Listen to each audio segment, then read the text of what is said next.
Оны қорғаймыз деп енді өздерің құртып жатсыңдар. Дұрыс. Біз ешқандай да команда емеспіз. Біз негізі команда болуға да лайықты емеспіз. Біз уақыт бомбасымыз. Олай сөйлеудің қажеті жоқ. Бәрібір бәріміз жетісіп тұрған жоқпыз. Бәлкім бұлай сөйлеуіңді доғарарсың. Ойымызды айтуға болмай ма? Үстіне темір сауыт киген адамға болады.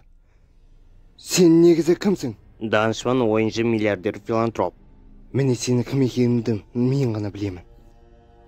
Сен байлығы асып тасқан және де сол байлығы үшін басқаларды сатып кететін атақ құмар адам екенің.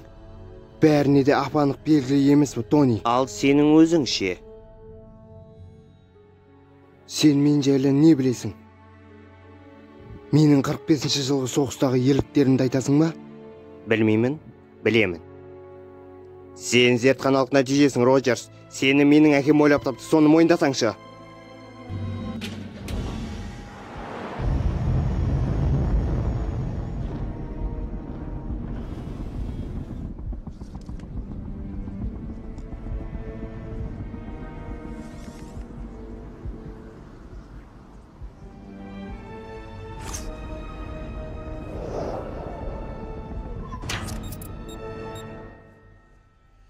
Сондағы сенің бар білетінің осы ғана ма?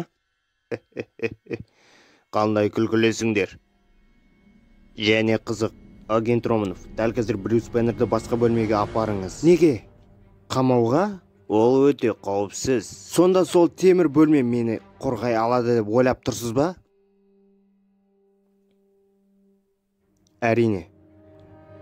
Білемін, осы уақытқа дейін біраз адамдарға зияным тиген шығар, бірақ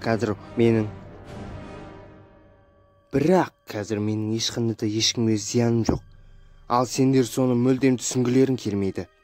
Әлде менің дәл қазір ашуланып, Романов, тағы да құбыжыққа айналғанымды қалайсың ба? Доктор Беннер, асатаяқты орнына қойыңыз.